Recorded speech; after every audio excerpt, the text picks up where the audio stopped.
Le décryptage de l'actualité du secteur de la santé sur le continent, c'est dans Hebdo Santé sur Média. Bonjour et bienvenue. Cette semaine, nous nous intéressons à l'une des plus grandes complications du lupus, une maladie méconnue qui touche en majorité les femmes. Les maladies cardiovasculaires sont la principale cause de mortalité chez les patients du lupus et l'édition 2024 de la Journée mondiale de lutte contre cette maladie met d'ailleurs l'accent. Lupus et maladies cardiovasculaires, nous en parlons avec professeur Conan Nguessan Michel. Bonjour professeur. Bonjour monsieur Kwaku. Alors vous êtes professeur agrégé de médecine interne à l'université Félix Houphouët-Boigny d'Abidjan, c'est en Côte d'Ivoire. Vous êtes également chef de service médecine interne et endoscopie digestive du CHU de Treichville et président du réseau africain de lutte contre les maladies orphelines de Côte d'Ivoire. C'est bien ça professeur? Merci. En tout cas merci. Kwaku, oui, merci en tout cas pour l'honneur que vous nous faites. Merci. D'être sur le plateau d'Hebdo Santé. Merci à vous. Merci beaucoup. Mon deuxième invité, c'est une dame que nous retrouvons avec beaucoup de plaisir sur le plateau d'Hebdo Santé, Madame Bobby Léa Edith. Bonjour Madame. Bonjour Monsieur Kwaku. Alors, vous êtes la présidente de l'association Lupus Côte d'Ivoire. Oui, c'est ça. Et on vous retrouve encore cette année. Oui. L'année dernière, nous étions ensemble. Oui. Vous allez bien? Oui, je vais bien. D'accord. En tout cas, merci à tous les deux d'avoir accepté donc de participer à cette émission afin de mieux nous informer donc sur les facteurs de risque et les manifestations donc des maladies cardiovasculaires chez le patient lupique. On va commencer déjà avec vous, professeur. Qu'est-ce qu'on sait aujourd'hui de cette maladie, le lupus? Avant tout propos, je tiens à remercier la radio, la télévision Média 1 de nous inviter sur ce plateau pour parler d'une pathologie qu'on dit rare et qui quand même, je pense, a sa raison d'être sur le continent africain, en ce sens que nous avons plein de nos patients qui souffrent de cette maladie et nous ne sommes pas nombreux qui nous occupons de la prise en charge de cette affection-là. Et quand on parle de lupus, c'est une maladie inflammatoire chronique, une maladie auto-immune. Quand on parle de maladie auto-immune, en général, l'organisme a tendance à se défendre face aux différentes bactéries, aux virus, aux parasites. Mais dans le cadre de cette maladie, il n'existe pas de bactéries, il n'existe pas de parasites ni de virus. Ah bon? C'est l'organisme même qui a cette capacité de tolérer ses propres unités cellulaires et comme par enchantement, dérèglement du système. Et voici que l'organisme commence à attaquer ses propres organites cellulaires, à les détruire. Et on se demande bien de quelle étiologie. Et certains, on passe à des hypothèses soit immunologiques, facteurs environnementaux, facteurs génétiques. En réalité, il n'y a pas d'étiologie. Jusqu'à présent, vous n'avez pas encore pu déterminer la cause exacte. C'est ça. Et bon nombre de maladies auto-immunes n'ont pas d'étiologie bien connue. Et nous les traitons de façon symptomatique. Parce que d'entrée de jeu, il faut dire qu'on ne guérit pas de cette maladie. On met en place des traitements pour que le malade soit en rémission totale. C'est l'objectif que nous voulons atteindre quand nous soyons les patients qui sont atteints de cette maladie. C'est de faire en sorte que toute la symptomatologie qu'ils ressentent disparaisse. Et bon, qu'ils soient soulagés. Et s'ils ont la chance, ces patients peuvent être en rémission totale pendant toute leur existence. Mais justement, vous avez parlé de symptomatologie, c'est une maladie... C'est les signes qui sont très caractéristiques, qui orientent souvent le médecin. C'est que le patient ou la patiente, en général, c'est une maladie des femmes, le lupus.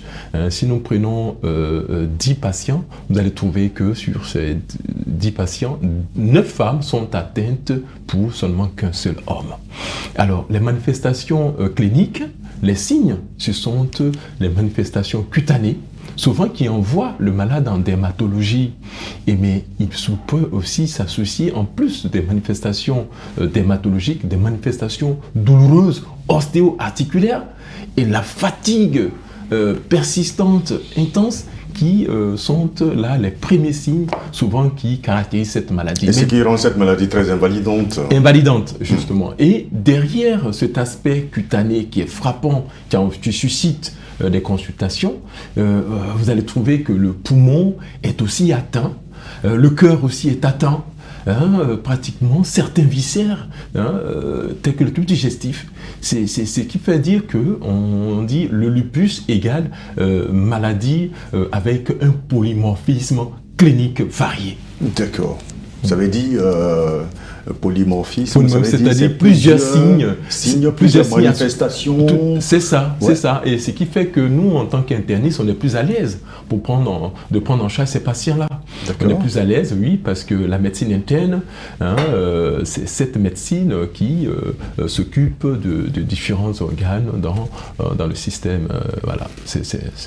Alors, Madame Broby, je l'ai dit, vous êtes l'une des rares ONG sur le continent à lutter contre cette maladie. Vous-même, vous souffrez donc de cette maladie. Et qu'est-ce qui vous a aidé donc à mettre en place Lupus Côte d'Ivoire? Bon, ce qui nous a aidé à mettre en place Lupus Côte d'Ivoire, c'est le fait qu'on a trouvé d'abord que la maladie était rare. C'est-à-dire, quand on vous dit que vous souffrez de lupus, vous avez l'impression que vous êtes seul au monde à avoir cette maladie-là. Et quand en passant chez nos différents médecins, on s'est rendu compte que d'autres personnes avaient la maladie, mais elles ne savaient pas trop comment gérer le côté émotionnel. Voilà, donc on s'est dit pourquoi ne pas se mettre ensemble et puis parler de quelque chose qui nous concerne tous. Voilà, on serait plus à l'aise de parler de ça, de nous soutenir les uns et les autres par rapport à la maladie. Donc c'est comme ça que nous avons décidé de mettre en place l'association Lupus Côte d'Ivoire. Et puis nous avons aussi, comme vous dites sur le continent, il y a d'autres pays africains qui sont même un peu en avance sur nous en matière d'association de Lupus Côte d'Ivoire. Donc nous étions déjà en contact avec Lupus Cameroun, voilà, qui existe depuis bien longtemps avant nous. Voilà, c'est tout cela qui nous ont suscité aussi, qui nous a aidé à mettre en place l'association Lupus Côte d'Ivoire. Voilà. D'accord. Et dites-nous, lorsque cette maladie s'est déclarée sur vous, vous avez eu peur d'aller avec les premiers signes, comme Poussol l'a dit, c'est des signes qui diffèrent? Ah oui, c'est des signes qui diffèrent. Chez moi, ça a commencé par les signes ostéo-articulaires. Donc tout de suite, je me suis retrouvée en rhumatologie. Parce qu'en fait, c'est en fonction des signes que nous avons que nous nous orientons vers les médecins. Donc, moi, j'ai commencé en médecine générale. Et c'est le médecin généraliste lui-même qui m'a envoyé chez le rhumatologue. Donc, c'est le rhumatologue qui a fait le diagnostic et qui a découvert que c'était le lupus. Voilà. Et puis, bon, à la suite de ça, il y a eu tout ce que le médecin, le professeur en train de dire, les complications. Pour moi, ça a commencé par l'atteinte pulmonaire. Pulmonaire. Après, il y a eu la péricardite au niveau du cœur. Ah ouais. Voilà. Ensuite, l'embolie pulmonaire est revenue encore au poumon. Ensuite, la thrombose. Donc, un peu. Et l'éruption cutanée également. Voilà. Je suis passé par tous ces signes-là aussi. D'accord. Vous avez, je vais dire, expérimenté tous ces signes, mais tout de même, vous êtes en très bonne santé aujourd'hui, ça se voit?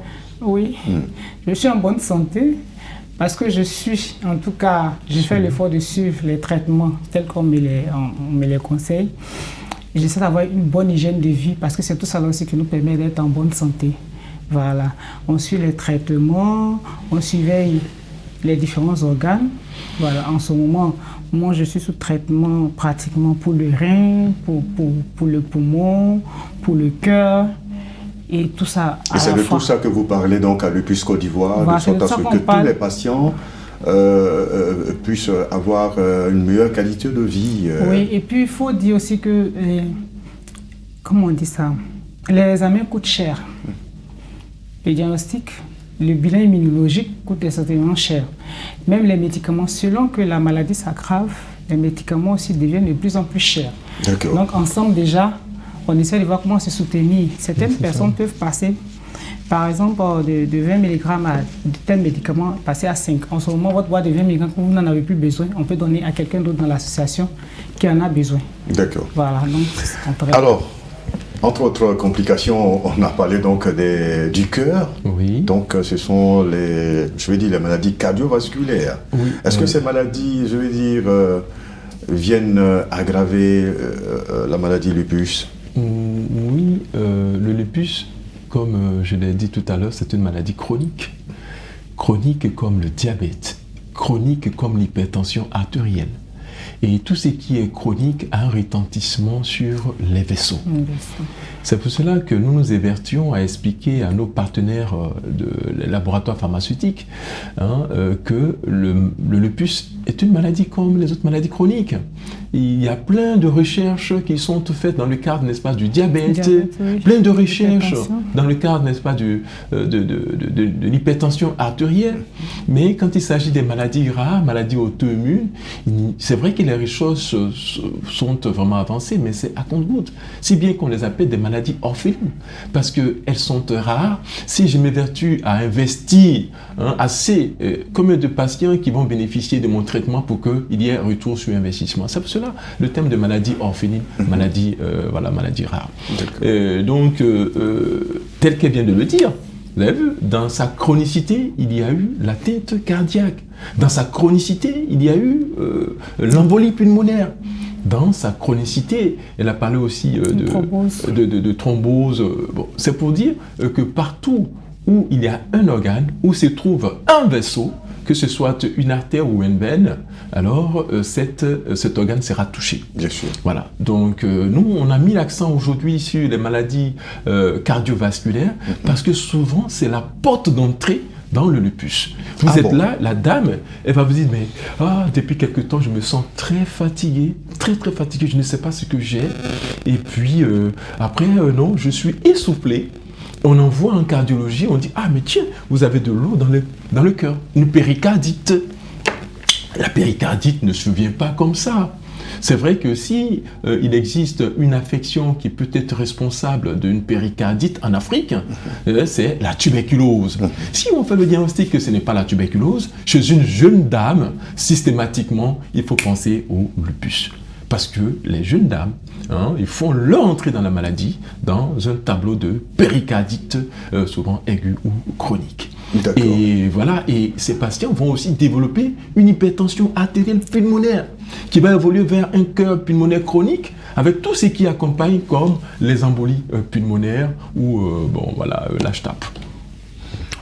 Alors, dans la préparation de cette émission, nous sommes allés à la rencontre d'une dame qui également a présenté des risques de maladies cardiovasculaires. Elle est patiente donc lupique. Nous sommes donc allés à la rencontre de cette dame. Elle fait partie justement de l'association Lupus Côte d'Ivoire. Je vous prie donc de suivre le témoignage de cette dame, Madame Yao Victorine Aya Kwaku, que Ferdinand Kwaku a interrogé.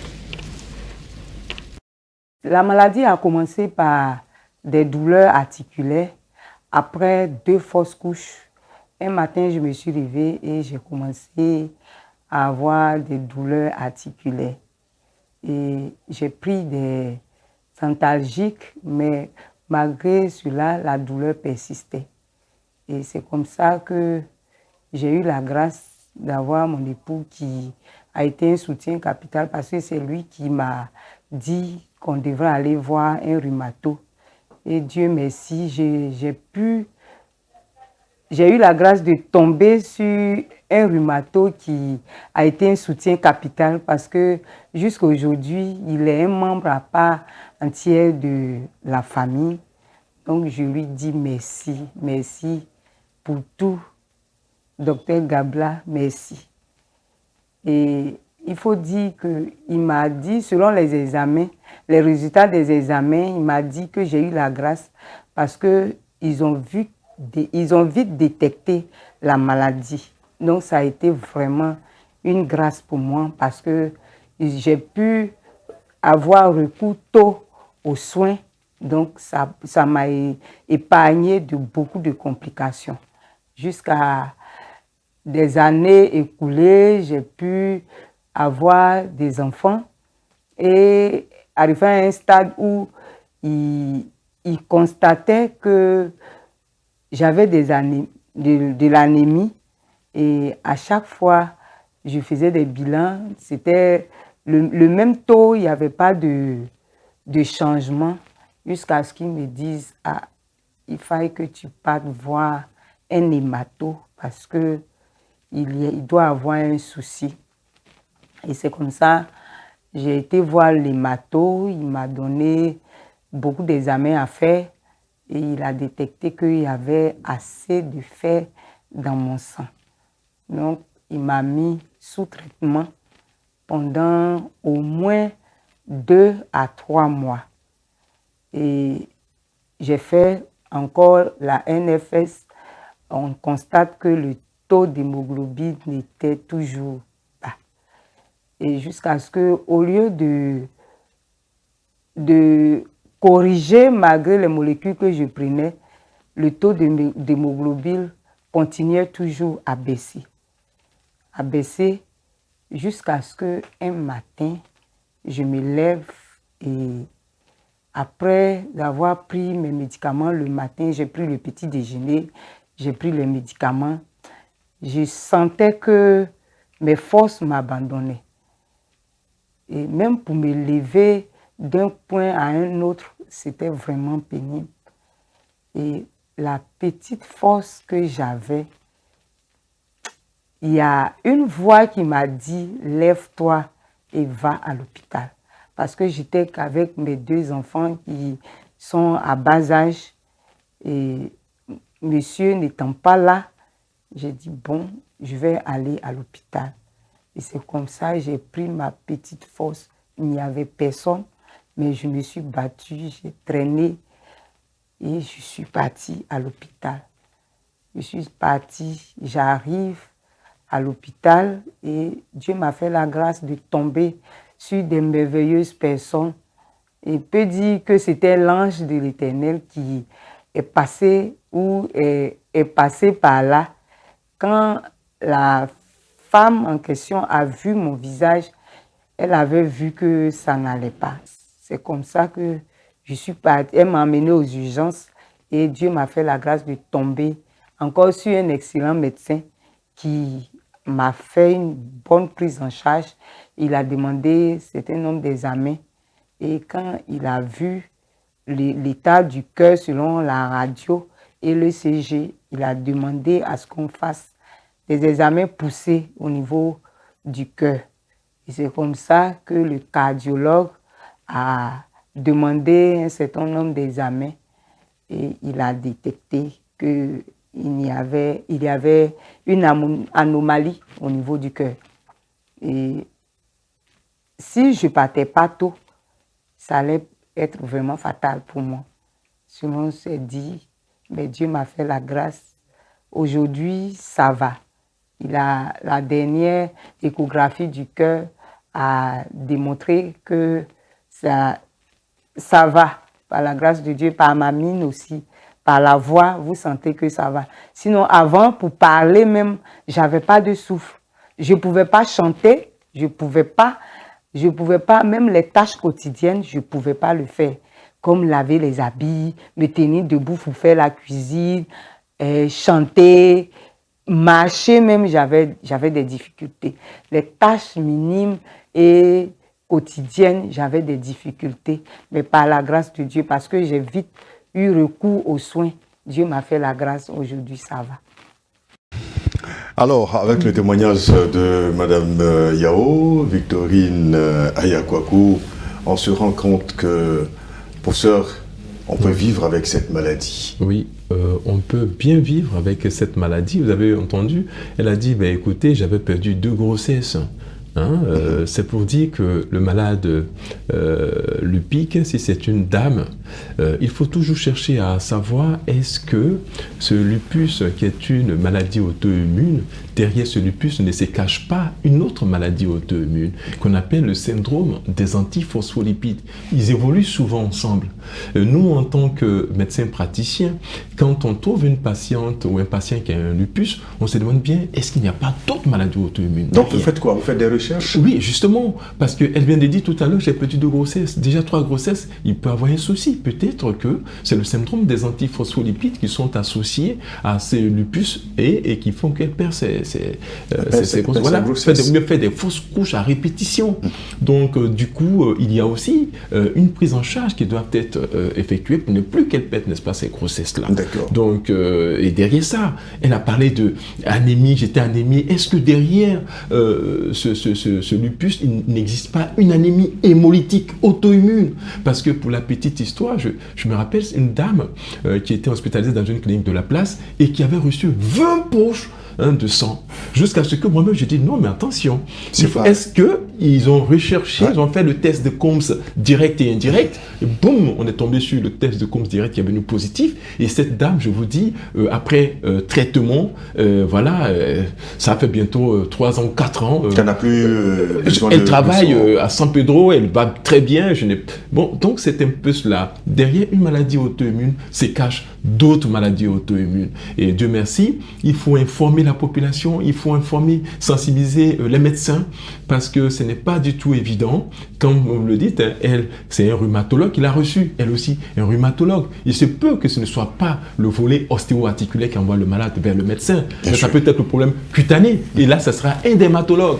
Mais quand on regarde que tous ces organes sont en ébullition, mais il faut voir, parce qu'ils ne vont pas aller de médecin en médecin pour chaque spécialiste d'organes. C'est pour cela que la médecine interne, qui est cette grande spécialité qui prend en charge un peu toutes les différentes complications, parce que ce que Mme Bobiel a dit, elle a dit aussi, il y a une atteinte rénale.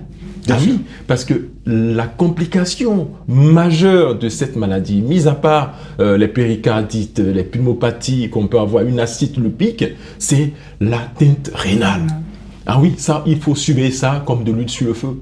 Tout patient lupique qui vient vous voir, il faut systématiquement lui faire une protéinurie des 24 heures. Pour voir si ses reins vont bien. Déjà, oui. Et si, on trouve que, attention, il y a quelque chose qui se passe, systématiquement, il faut mettre les médicaments qu'il faut, parce que quand on arrive à la dialyse, vraiment, ce n'est pas de toute... Wow. Alors, nous sommes pratiquement dans le mois du lupus, le mois de mai. Chaque 10 mai, donc, il y a la journée mondiale de lutte contre le lupus. Et cette année 2024 encore, vous n'allez pas déroger à la règle.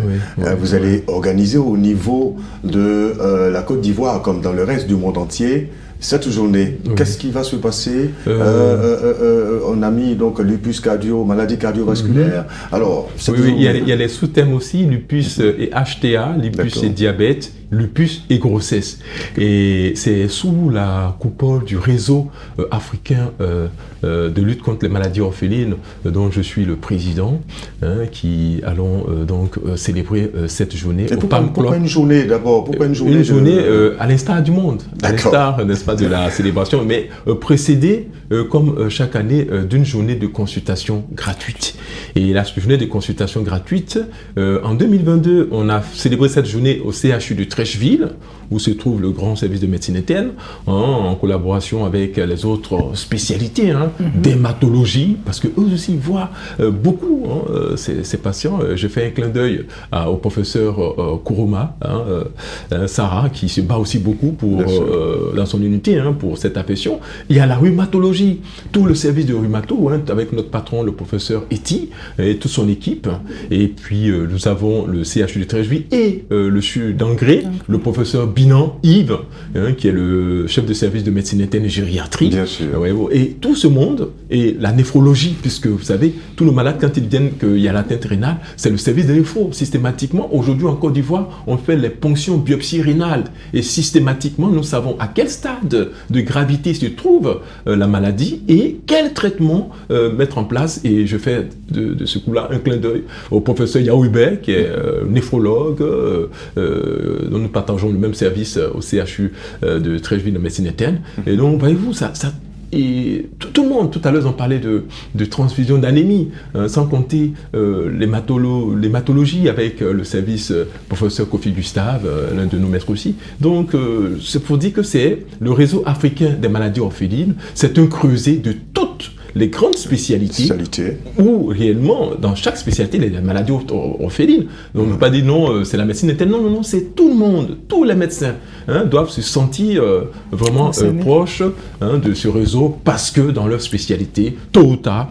ils auront, n'est-ce pas, des maladies rares, maladies orphelines, et il faut vraiment s'asseoir, faire un staff, discuter quel diagnostic il faut poser et quel traitement il faut pour ces patients-là. Donc, j'exhorte tout le monde à venir au Palm Club Hotel le 10 mai. À partir de 8h30, et c'est sous le parrainage de notre ministre de tutelle, monsieur le ministre Pierre Demba, et qui vraiment nous accompagne chaque année. Il nous fait cet honneur de nous soutenir, et je lui dis aussi merci, je lui dis merci pour tout ce qu'il fait. Il est à l'écoute, et je sais qu'il sera là encore pour nous soutenir pour cette journée du 10 mai. Bien sûr, et on aura également plaisir à vous retrouver sur notre plateau pour parler de ces maladies rares et maladies orphelines dont vous avez parlé. Oui. Merci en tout cas, professeur. Madame Bobi Léa Edith, je rappelle que vous êtes la présidente de l'association Lupus Côte d'Ivoire. Merci en tout cas d'avoir été là. Merci, et beaucoup de courage donc pour la suite. Merci également à vous, professeur Conan Nguessan Michel. Je rappelle que vous êtes professeur agrégé de médecine interne à l'université Félix Houphouët-Boigny d'Abidjan, chef de service médecine interne et endoscopie digestive au CHU de Treichville et président du réseau africain de lutte contre les maladies orphelines de Côte d'Ivoire. Merci pour toutes ces informations. Merci à vous. Et on se dit à très bientôt donc sur le plateau d'Hebdo Santé qui prend fin pour aujourd'hui. Merci à l'équipe qui l'a réalisé et surtout à vous qui l'avez suivi. Prenez soin de votre santé. À très bientôt pour un autre numéro, toujours sur Média.